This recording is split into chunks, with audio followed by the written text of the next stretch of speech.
Here's some pictures of the day that my wife and I did recon on this trail.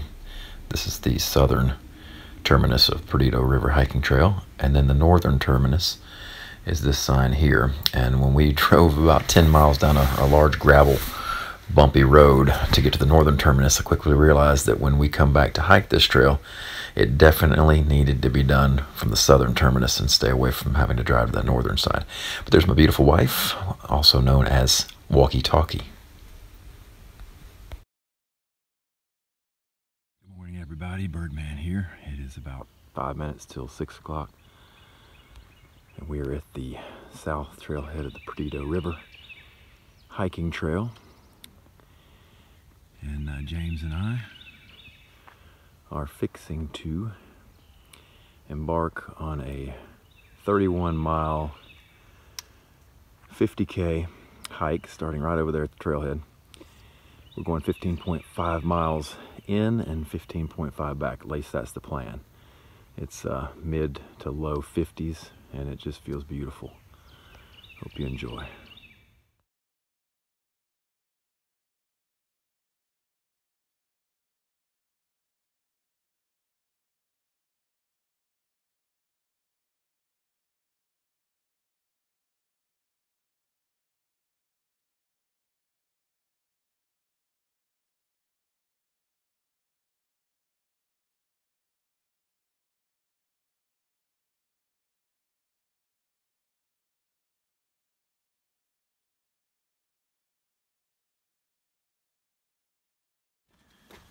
That must be the river over there. We got to see that. Comes the first good view of the river this morning, where the light's finally starting to shine out a little bit. James and oh, is that beautiful or what? Absolutely gorgeous. Look at that. Oh, man. Would you look at that?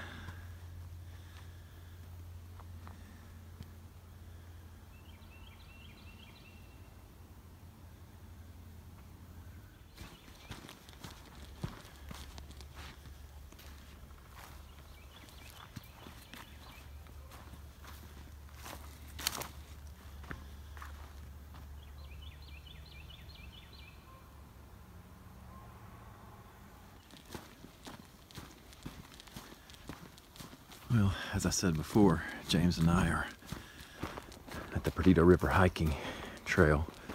We're just minutes from Mobile, Alabama, and Fairhope and Daphne, and Gulf Shores, Alabama, Orange Beach, Perdido Key, and Pensacola, Florida. Perdido River itself is a 65-mile river.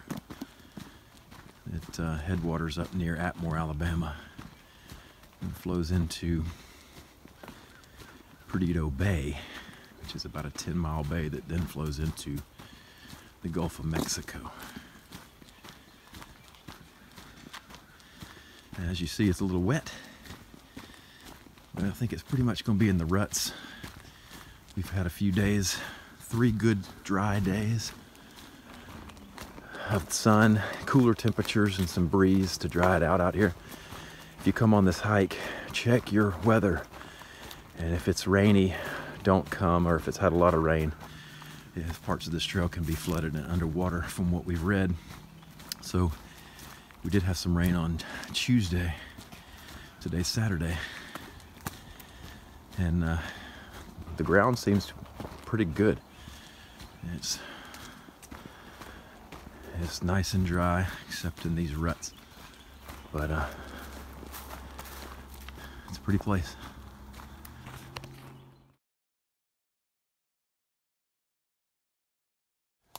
This is beautiful. We're hugging the Perdido River right now. Sun's coming up, it's warming up just a little bit, but got our feet a little bit wet in some mud. But this trail itself is there's about 15 miles or so, in the that kind of borders the river. And then you break out on a gravel road, have to walk the last 5-ish. They haven't cut the trail yet. So that's why we plan on doing the 15 and a half out and back today. If the trail was already cut, we'd have a 20-mile hike one way that hugs this Perdido River. In fact, before this hiking trail was here, there was established the Perdido River canoe trail. So you'd put the boat, put your canoe in, and you'd come down the Perdido River, just under 20 miles, 19 point something. And Alabama has done a great job of building shelters out here. They've got 6 different shelters, 2, 3, 4 miles apart, up and down this 20-mile stretch. You can reserve the shelters, about $20 a night. Can't stay inside the shelters unless you've reserved them and paid the fee. But they do allow primitive camping on the beaches in front of the shelters.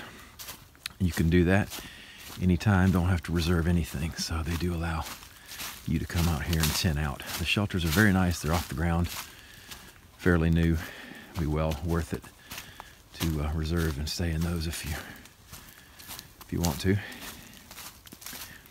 But anyway, the canoe trail was established long ago, and the hiking trail's been added since. And of course, the canoe trail is full length since it's in the water or a river. But the hiking trail, the north end of this 20 miles, about the last 5 miles of it, has not been blazed yet. So you have to break out and walk on a gravel road through timber company land the last 5 miles. So instead of just walking on a road like that, that's why we're doing the out and back hike today. But man, there's some beautiful places out here. We're just walking right along the edge. Over to the left is some cypress trees and swampy areas. And we're on a little ridge right here, just right over the water. On actual trails, this is nice.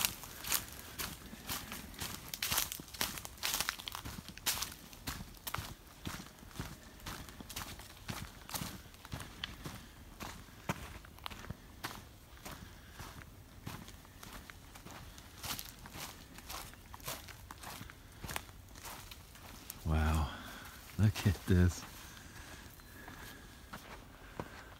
This is gorgeous. Look at this day. Is the moon still with us?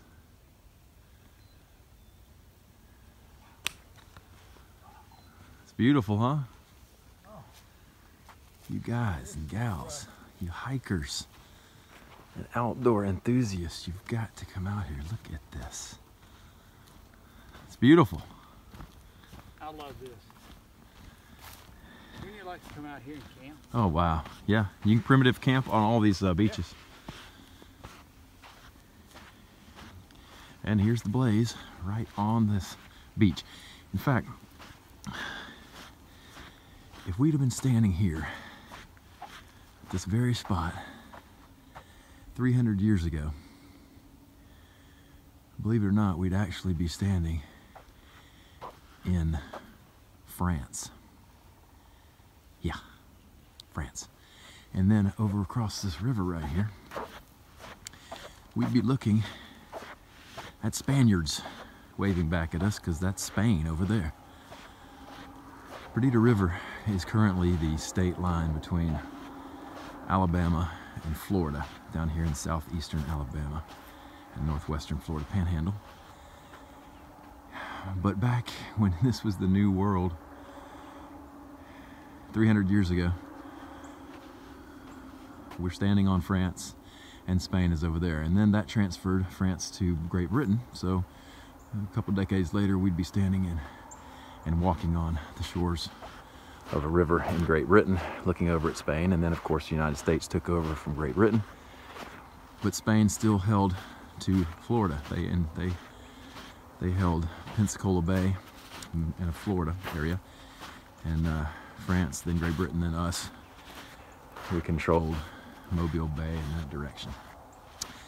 But when Spain discovered all of this area, They named this river Perdido. Perdido means lost river. And the natives, for however many hundreds and hundreds and hundreds of years, that used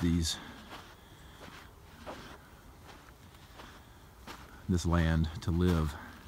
Can you imagine them right now seeing a whole Indian village out here camped out on this sandbar? This would be their home, maybe living back in the woods a little. And Indian kids playing right here, swimming. But they lived here because of the abundance of wildlife, fish, the abundant fertile soil, and for the Gulf of Mexico. So natives called this place home for hundreds and hundreds of years. It's just a beautiful area. It's stunning. I just want to sit down. But we got a lot of miles today, so we really can't afford to sit down. That is probably one of the shelters over there to the right. I don't know for sure. I don't think we're far enough in for a shelter, so I'm not sure exactly what that is. But that is something over in Florida as we're standing in Alabama. All right, back to the trail.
Alright, we're going to pull those trekking poles out before I fall in. Okay.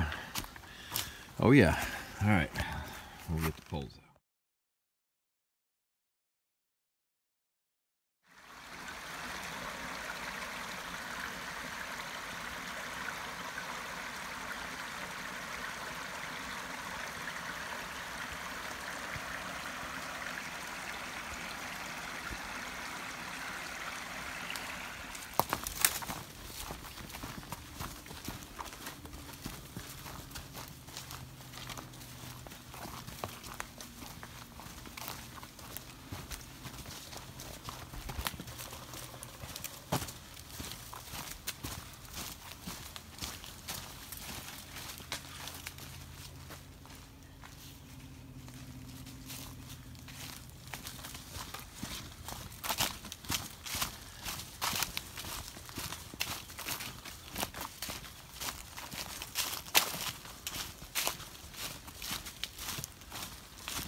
Ducks.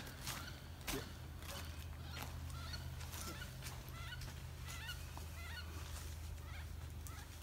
Beautiful.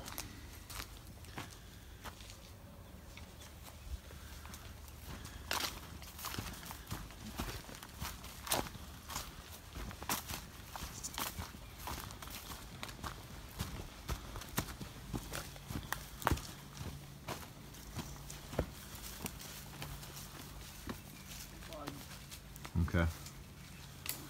Look at this.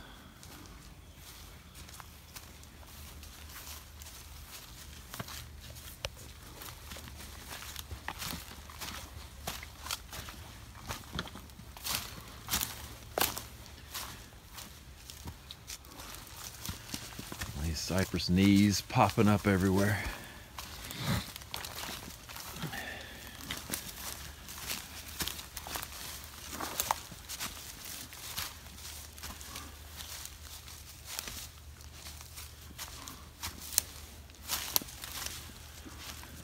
Where's the next blaze? Oh, it's over here. Yeah, I thought it was. But I'm gonna try and, I think you can, Oh, you gonna go over there? All right. I think we do it better on this one. I'm gonna try it. If that holds up. Okay. All right, this camera's got to go away. Yeah, you can.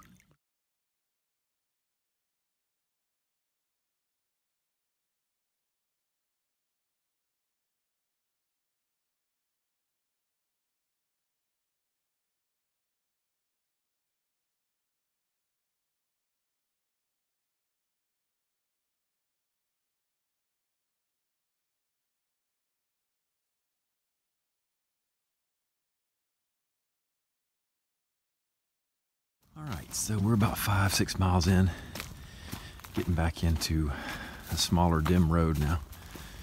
This trail so far has been a good variety and mixture of those tall pine plantations and swampy bogs, old logging trails and that kind of thing. But also, and I went down. So as you heard and maybe seen a little something, it happened right there. And now there are my shoes with mud. So anyway, I guess the moral of the story is shut your mouth and watch the trail.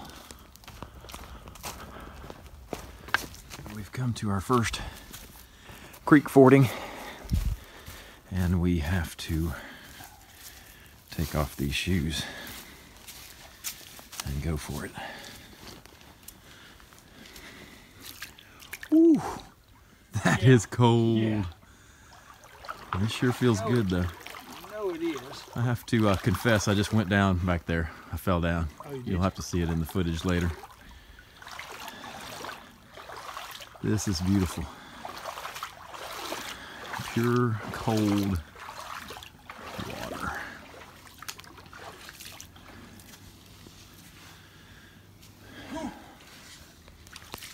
Brisk. Yes. Very brisk. Wakes you up.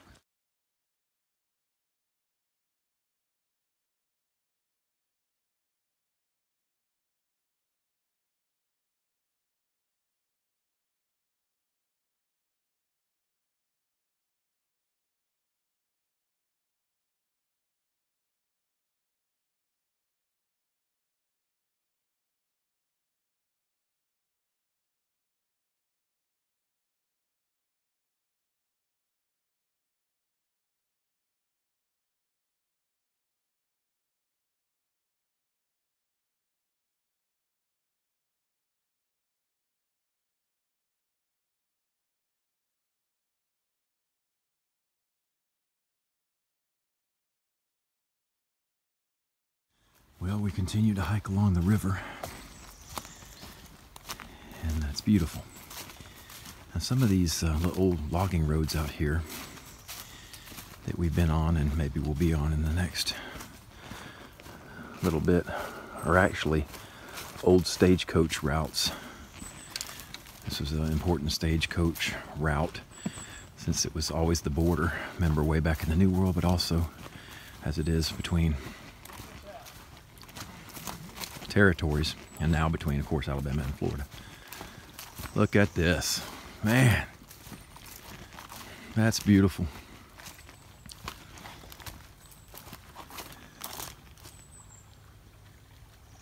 Yeah. Gorgeous. So anyway, I read that you can look at some of these little creeks that pour into Perdido, and you can kind of tell where it used to be little wooden bridges these stagecoaches would go over. In fact, the one we just crossed with taking our shoes off a minute ago looked like it had sides that you could kind of see where the topography had been changed, maybe where, you know, decades of bridges and rebuilding, and stagecoaches and such went over them. Another thing too about the river, as you see the color, it's clear water. You can see it through to the sand, but also the water looks brown and black in places, really dark. And that's because in the southeast United States and in South America are the only places in the Americas that have what's called blackwater rivers. All of them that look like that are termed blackwater rivers. This one being named the Perdido River, of course, the Lost River, but that's due to all the aquatic vegetation that lives in the land, in the water, and dies and disintegrates in there, almost like tannins being set free, set loose. Or like tea leaves brewing a brew, but that's what creates it. Very cool. And this is a neat little stretch. I've got a river on one side and cypress, bogs, and such on the other sides. But anyway, late 1700s and into the 1800s, these trails were used as main thoroughfares for stagecoaches and horses and just people traveling in the territories. Very cool.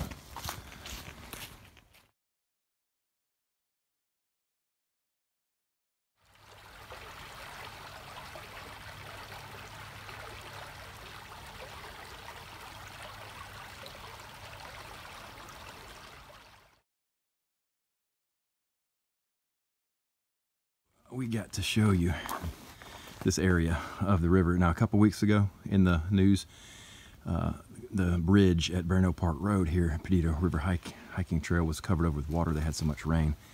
But that means that that river, Perdido River, has to get up so many feet above what you're seeing there. That whole bank over there would be flooded over.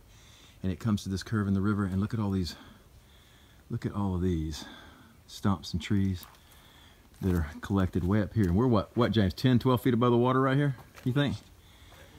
And that flows through this bottom. And everything just kind of collects again down here as that water just barrels through here. So when it gets to flood level, that water's all coming through here with some force. But it's made like a beach in the woods. You feel like you're walking in snow or on a beach out here, but yet you're in the middle of the woods. Really cool. Beautiful area. But this is why you don't come when the water level's up, because this would have been totally flooded, plus all the bogs we've been in would be full of water too.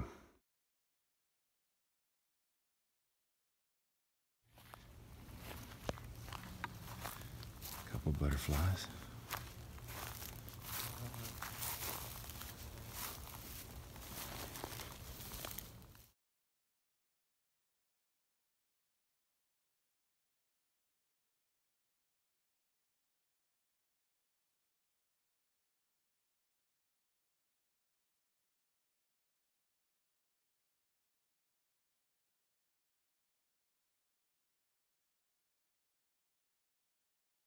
Okay, so for Master of Corrections, James earned a trail name today, Master of Corrections, because it seems like the earth seemed to reach up and grab his foot at least 20 times, maybe more, but every single time he seemed to have cat-like agility and make the corrections necessary to stay off of his behind, hand, side, whatever. He never fell.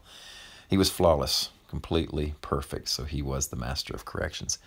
As far as the Cedars of Lebanon, you Bible scholars out there will remember that reference. Today we enjoyed seeing these shelters. We enjoyed everything about the hike.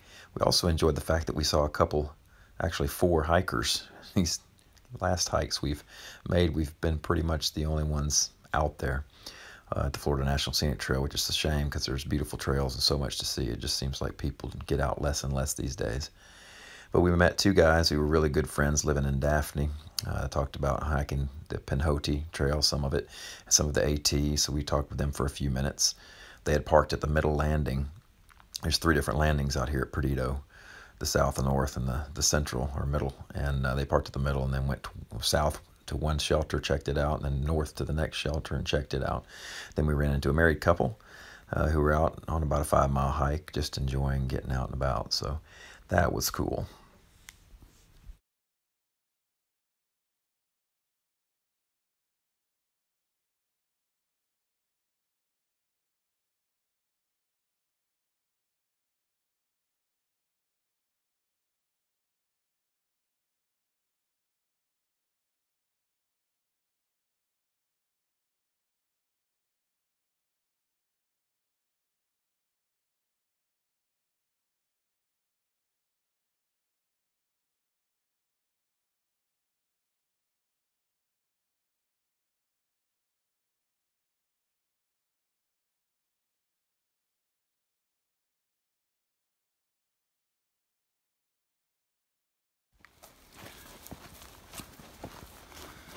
What mile are we? About 13? 12, 13? 12.6 on mine. Okay, we're about 12 and a half miles in. And at that last shelter, I just showed you a picture of the name of that last shelter. Right about there, we've noticed a change in the ecosystem. It's become much more marshy, lower ground, more grown up, more insect. We're friendly, let's put it that way. We've been with some more biting flies and mosquitoes and a few more spiders, and less traffic up here in this area of the Perdido River hiking trail. I think that most people probably hike a lot at the south end of this trail, and then around that last shelter they kind of just maybe go out and back from there, possibly. It's just not as traveled up here on this section, at least right now. Maybe we'll break out and it'll change here shortly, but I have a feeling we're gonna have several miles of this little bit more wild and untamed area.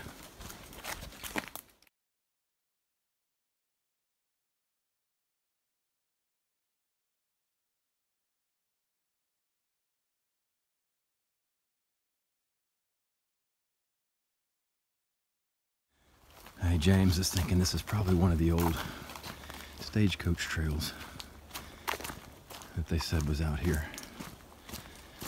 We've passed a couple areas that definitely look like it would have been the same. So once again though, this northern part, that's my Garmin where I'm at 14 miles. This northern part's from somewhere around mile 11-ish to through here is definitely more wild, much less trafficked and traveled, much more bugs, biting flies,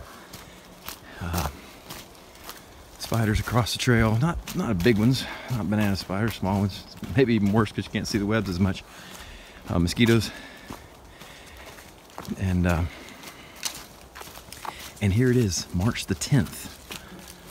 So it's early in the year. Gosh, I'd hate to come out here in the growing season when it was just covered in spiders and mosquitoes and things. This north end of the trail probably never gets used at all in the middle of the summer, but that south end of the trail up to about mile 11 or so, that's where most of the play out here happens. I think you have more access, easy access to those shelters and to those beaches.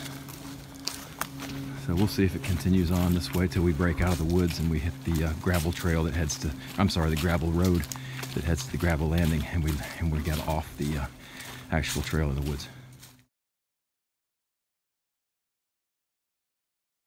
All right, those of you who are still watching this video and whose name is not Matt, Jody, John, or Jamie, you might consider fast forwarding about a minute or so, because I'm fixing to have a little rant. So Matt,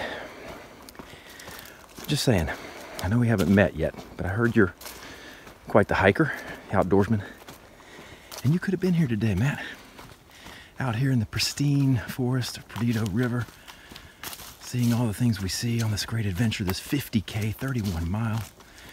And I know things come up in life and you do other things, but Matt, you could have been here. Now, Jamie, you're fit.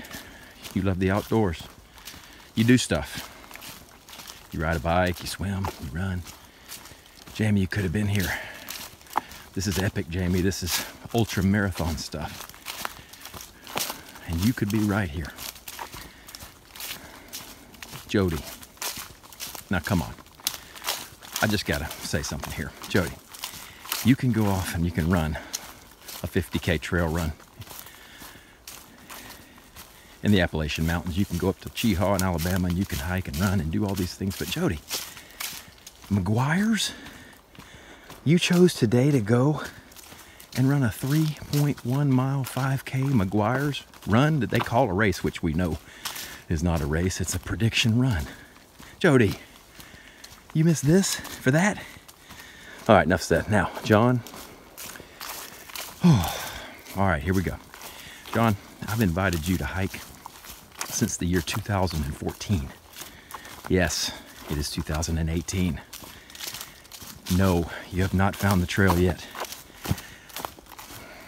John, you like to run and hike and bike and swim, and I understand triathlon means something to you, and you want to be a triathlete. I get it.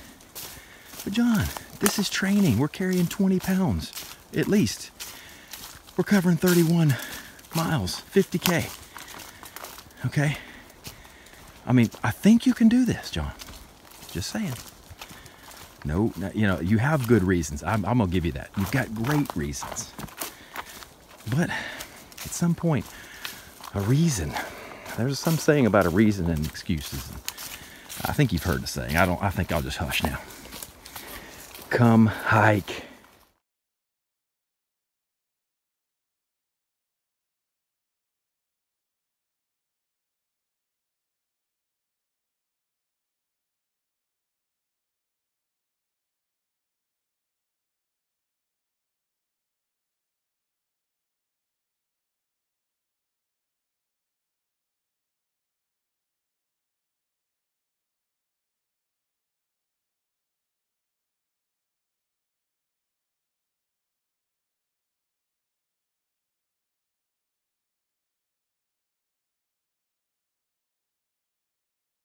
We think we found a new extension off of the gravel road that used to go that last 4 to 5 miles. Once you come out of the woods around mile 14, approaching 15, we hit the gravel road and we started coming north on the gravel road, expecting to go, you know, a few miles and get to our 15 and a half, turn around and make our 31. But then we found all these ribbons. So I'm imagining whatever trail conservancy that is out here is in the process of blazing. As you can see, they've got their ribbons up and freshly blazed trail. So we are going to follow this and see how far they've gotten. Try to get you a mileage, at least as of March the 9th, 2018. We've not found anything written online that would have led us to believe that anybody was blazing the new trail here. So here you go, new trail, and you see it is raw. It is really raw. It's hard to follow right now. Basically nobody's been on it. For all we know, it could have been cut today. Not necessarily. Some of these limbs are dying, but other ones are pretty fresh. And there's the river. So once again, they're trying to stay on the edge of the river. I just wanted to give you what it looks like through this really rough section. Definitely doable. So I'm trying to catch up to James now, see how far he got ahead of me. By the time I realized I wanted to get some of this footage to show you what's going on with the trail.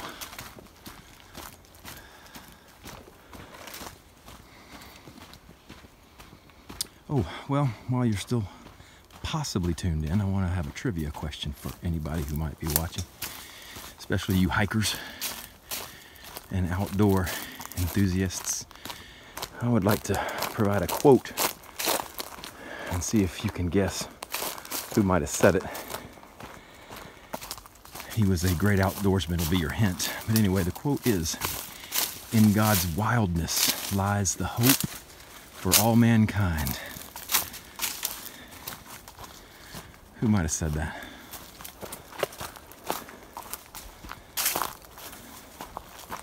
That was John Muir who said that years ago, and as you know, or may know, he's one of the most outstanding conservationists, outdoorsmen that there ever was. And why did he say it? You know, you come out in places like this, and you see the beauty of the creation. It's not that we come out to worship what we see. It is the actual... Okay, there's the blaze over here. But it's the Creator who made these things. John Muir said, "In God's wildness lies the hope for all mankind." Why did he say that? It's not that the things we look at make the difference. It's who made them. It's the same person who made us. The person of Jesus Christ. All right, so we are still on the most raw trail James and I have ever been on, other than just walking, meandering through nothing through the woods. But there's still blazes. They're still trying to take us this way.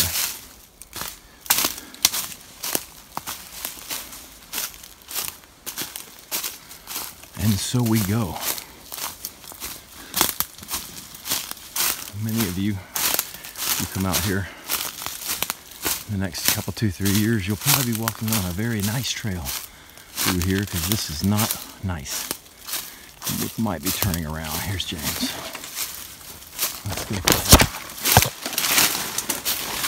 What say you, James? We're trailblazing now. All right, I'm gonna turn this off.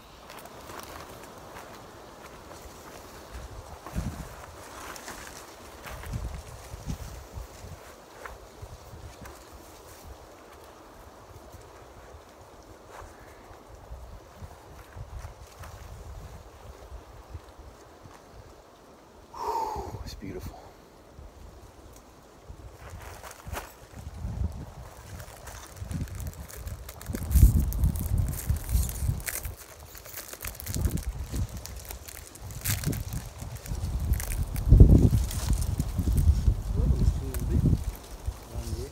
Not that far, because it was getting worse. I mean, you could tell this was getting near the end of where they blazed.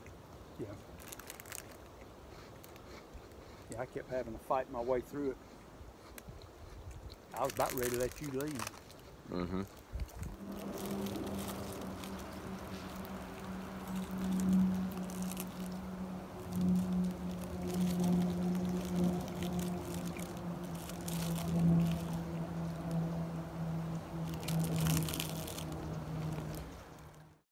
All right, so we left our resting place and turned around and started to head south. We finished our out portion. Now we're coming on our back portion back to the truck. But did want to let you know that since they took these yellow blazes off of the trees on the gravel road that leads to the gravel landing at the north end of the terminus of this trail, just be aware of that, because you only break out on the gravel road for about 100 yards and you go right back into the woods to the new part where they've blazed. We don't know how far they've blazed in there. We got to a point where it got really, really rough. That's where we stopped and rested. So if you go, good luck to you on that, because it is raw. But today's hike, we hiked a total of just over 31 miles. We started at 6 a.m. in the morning and got back to the truck about 6:18 p.m., so dawn to dusk. We walked just under 70,000 steps. We had only about 179 feet of elevation, loss and gain. It's fairly flat, but certainly was uphill to our midpoint, and then we could feel a little bit of the decrease on the way back, which made it a little bit better pace. As far as hiking, I mentioned bugs earlier. They certainly were not bad enough to hold you from going, except for maybe midsummer or the big time of the growing season. So as long as you have your bug spray, you're good to go. They were a little bit of annoyance, but not so bad. But we had a wonderful time. I highly recommend this trail to anybody of any hiking experience, because there's a lot of ways to get into the trail with your vehicle and try out each little section of it without having to do the whole thing in a day. But we enjoyed ourselves, and hike on.